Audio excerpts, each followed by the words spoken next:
certainly is somebody behind me. Hello. Let's go into defensive. Oh! Thanks, boys.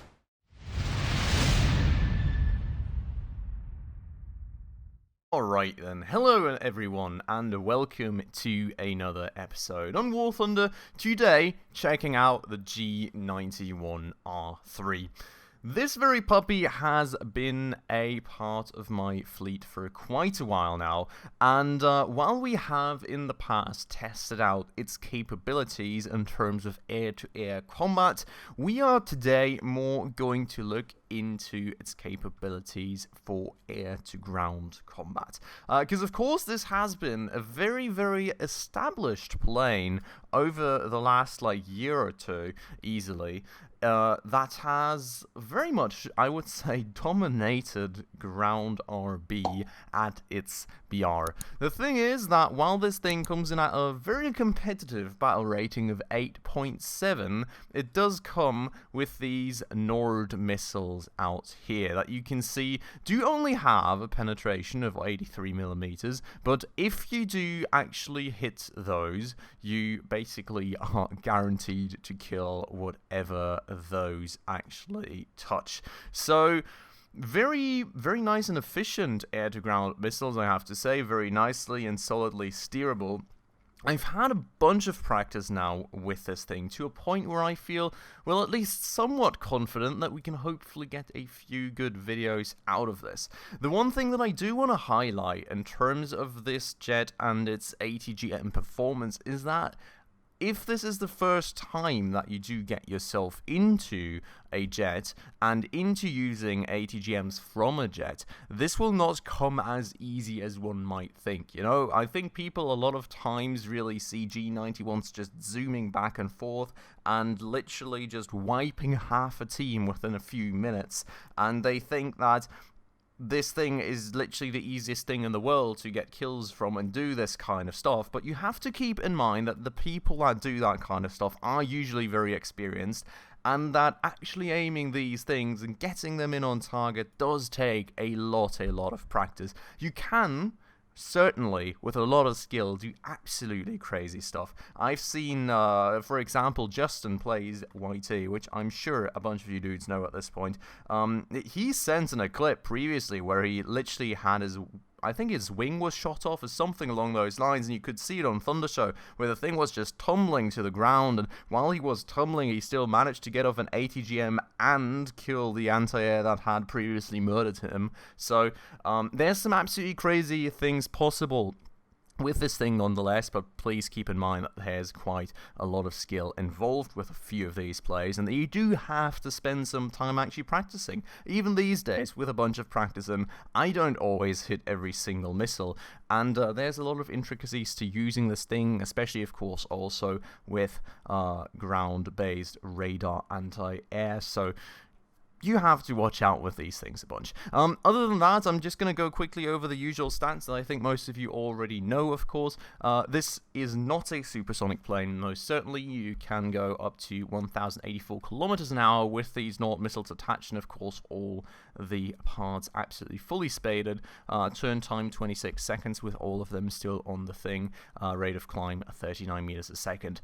I would say acceleration, engine thrust, even with all these weapons on, is very much sufficient. What you will have to keep in mind is that actually turn fighting other jets, while you do still have all your payloads on the wings, is going to be incredibly hard, and you will most certainly mostly lose out. So it is always kind of a bit of a back and forth. If you come in early and you still have like 3 missiles attached, considering whether you want to just get rid of them to regain a bit more speed and maneuverability and gain that competitive edge in air-to-air combat, because of course this thing is also quite potent in air-to-air combat.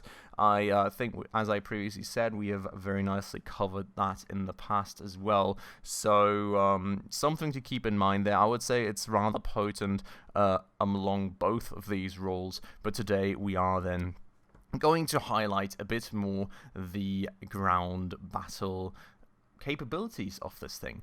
So without further ado then, let's go ahead and hop into some matches. I'm going to hop into some tanks, get a few battle points going, and then once it's possible, we're going to hop into this puppy and hopefully wipe some enemy teams. Let's see how well it is going to go for us, but I'll see you on the other side of this very cut. Alright everyone, so welcome to the first one. We just got very violently shot out of the Leopard 2 key that we were previously enjoying life in, and we are for the time being going for a very high pass here, trying to see if we can find any anti-air that starts shelling our way before we really go dive in and get murdered on the way, if that makes sense. Usually a lot of anti-airs always start shelling despite you being quite far away. I think I may have found one down there. And I think I may have lost him now. Let's pull off, there he was. Okay, let's try that again.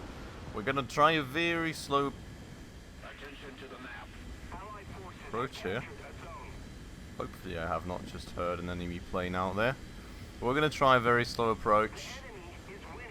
Going to go for it very slowly but surely. I do see a lot of tanks down there, the issue being that that's not the anti-air, but we're still going to go for it. There goes number one, absolutely beautiful. I think that's anti-air opening up somewhere there? Maybe not.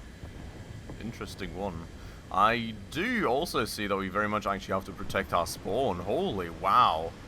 Team got absolutely wiped in like the last 2 seconds of me not doing things. That is insane. Okay, let's try and help. Number 2. Beautiful. Gotta kill the people that are close to our spawn basically now. The more we get rid of, the better for our team. One way or another, we're gonna run out of missiles eventually, and even if we do hit all of them. It's another plane, but he's not going for me currently. Oh, there's 2. Oh shit. Oh, where is he at? I think we just barely avoided him there. There's certainly a second one that was actually going for me right there. I only hear him, but I don't know where he's at. Oh, one below.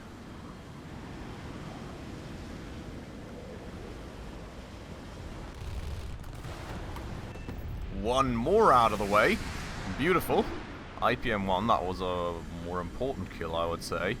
We do have a lot of air presence now, so that's at least something. Oh boy, did you see that? That was so close. Oh my god. I didn't even mean to evade that last second. That was the anti-air stuff I was talking about, and that anti-air is not liking me at all. Oh boy. This is gonna be... Woo! Please.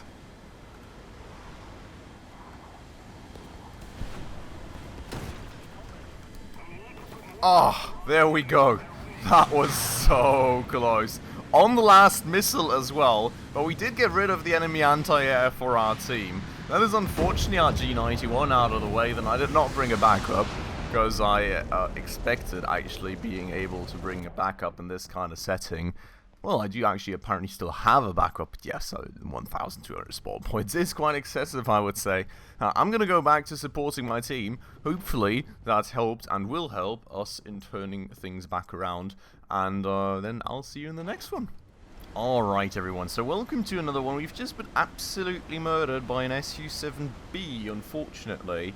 But we did indeed have the points to get going in this puppy right here. So most of the enemy air traffic seems to already be followed by our friendos, but there also appears to be a lot of choppers down there that we probably need to take care of eventually. Speaking of which though, currently very fiercely fighting over sea out here. And we're going to take care of that guy right there. Cool. So I do want to be wary with anti-air and all. But I do also want to look at shooting down a chopper or two, so probably going to go and get myself down low. Aid that G91. One chopper is already out of the way from his side, so that's good news. probably going to try and take care of the other one then, which is most certainly distracted by the other G91. We're going to come in nice and low, and he's actually maybe potentially going to already get knocked out by the other G91 before I get there. Ow! Oh, base anti-air, please, no. Yup. Anyways, that's fine. We helped. Okay, back to the battlefield we go. That is air superiority nicely asserted, I would say. Just gotta hope that nobody really spawns behind and above me. That would be an issue. Overall, though, we've got like 3 G91s in the air now, so that's pretty insane, not gonna lie. Gonna actually find some targets to shoot at here. Did find one, I think. Yup. Oh, okay, that was bad. That was only a hit, and my engine... What did I just get hit by? Oh, there's anti-air back there. Oh, boy. Well, I'm gonna try. Can I actually land at these, technically? Technically, probably, yes. But if I can actually make that, I'm not sure. I'm gonna get rid of both of these. And I'm gonna try and somewhat limp back to the base. We'll see if I make it. There's like 9 kilometers left. But if I do, I'll be back with you once I'm a little bit closer, and then you can probably see me absolutely get murdered on the landing, given how beat up this plane already is. But I'll see you there. Alright, back we are. Nicely and softly and beautifully touching down. Everything went well, as you can see, and you do get this beautiful parachute with the G91s these days, so that's awesome. Can really get sat down nice and quick. Our entire wing of G91s got shot down in the meanwhile by anti-air, so... Not too calming to see that we're the last ones, but at least we have survived for the time being. So let's see, I guess, what we can do for the team once we are on our way back. For the time being, a bit of a repairing timer. I'll have to get some energy back up, and I have to get some altitude back up, so that'll take me a minute or two. And once we're actually back up to speed, I'll catch up with you again. Alright, and back we are, slowly but surely ascending above the battlefield, as you can see right here. Got some decent altitude, which is usually something that you can very much use to kind of be safeguarded against most anti-airs, unless you find any that are missile guided, of course, which is a rare occurrence at this tier, luckily. But this usually does help just to be a bit safer against those sudden anti-air hits. I have spotted a tank down there that we're going to go for the time being.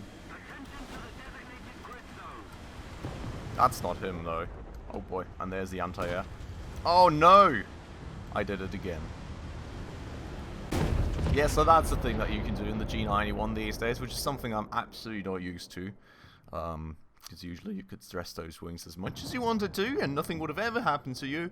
But, evidently, I absolutely just murdered myself. So I'll see you in the next one. Alright everyone, so welcome back to another one. We're in a bit of a situation where our entire team just got overrun at B. I tried to hold my ground, but I eventually found myself surrounded by like 4 people in 2 seconds, so that was not too favourable of conditions for me, of course. And, well, should be a target-rich environment. Let's see down there what we can do. Anti-air, of course, being a good bit of a worry, such as that one down there, firing away at my teammate. Not anymore. Beautiful. That's that out of the way. I did hear a chopper, I think. Not sure where the chopper is at. I see bullet streams. Not sure where the chopper is at. Anyways, we'll focus on different things for now. Ah, adjusted downwards a tad bit too hard right there. There's like 3 or 4 tanks all the way up there just to begin with. And then even like, wow, I mean, this is going to be hard to even try and take care of, to be honest. We're going to do our best, though. One out of the way. Beautiful. I think that may be a my chopper, actually, that I'm hearing. Never mind, then, I suppose. The thing is, we've only got 1 missile remaining? Was that a friendly airplane? I hope it is. Not quite sure. Well, that's the last missile out, then. It is not a friendly airplane, most certainly. So I guess we're gonna go enemy airplane hunting now.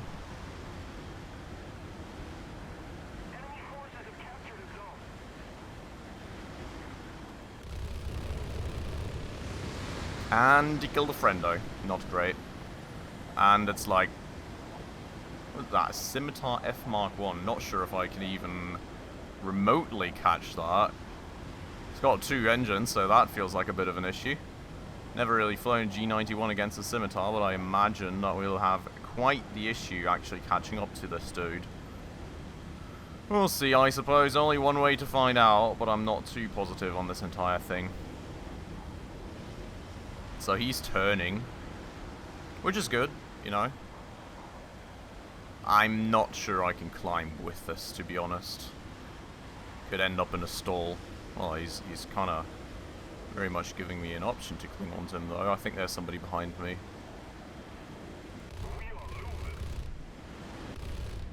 There certainly is somebody behind me. Hello. Let's go into defensive. Oh! Thanks, boys!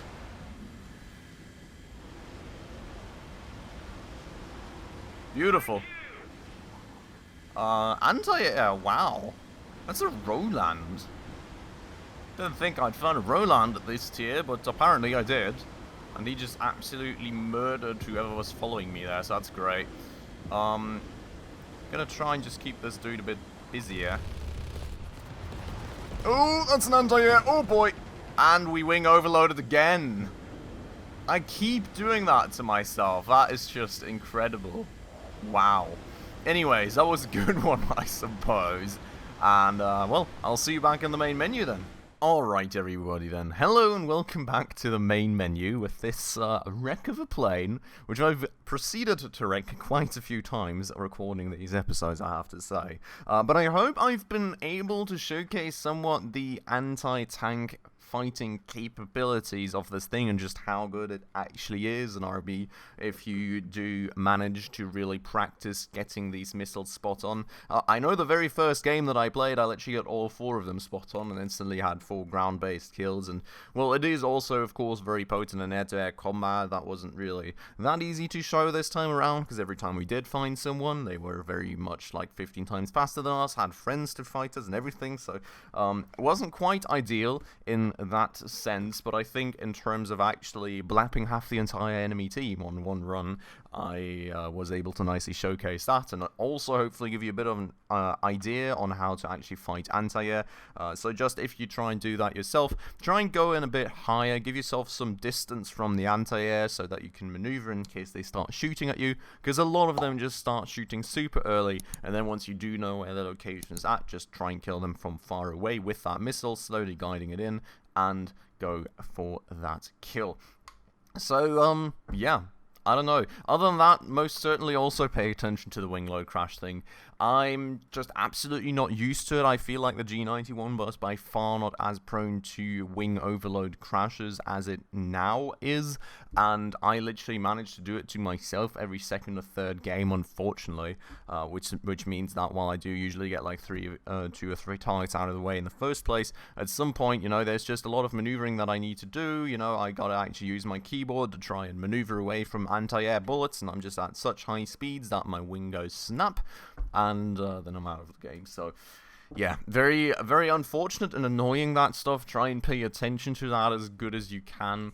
I honestly feel that it's one of the harder parts at this point of this airplane, especially for anti-ground combat, because of course you do sometimes need to very quickly maneuver at however max of a pitch you can in order to try and escape those pesky anti-air bullets. So just something to keep in mind there, but other than that, I would say absolutely beautiful and solid all-round plane, and most certainly makes a lot of sense to use in an anti-ground role in the German forces. I'm probably going to keep this one all the way to top tier. I mean, we're going to see how badly anti-air missiles are going to hurt this one. I think that's going to be a point that could be a bit more painful, especially with like the altitude needed to actually guide these missiles in, so maybe actually worth going for something supersonic with unguided weapons eventually instead. But for the time being, for everything up until tier 9.7, absolutely solid piece of kit, very, very fun and enjoyable to use, and I hope I was able to convey that to you a bit this episode. But with that said then, I'm going to end this one off right here. I hope you all very much enjoyed it. If you did, please make sure to hit that like button down below. That does always help out the channel a ton. If you have this thing yourself, let me know your thoughts on it and your thoughts on this episode, of course, down below as well. And, well, if you're going to get it based on this video eventually, I hope you will very much enjoy it. But with that said then, if you're new around the channel, make sure to hit that subscribe button right down below, as well as that bell icon right next to it. We've got a very ambitious goal of trying to get to 1K subscribers by the end of the year. So every single one truly counts. And with that all out of the way, as usual everyone, thank you so much for watching, and I hope I will catch you in the next episode very, very soon. Ciao.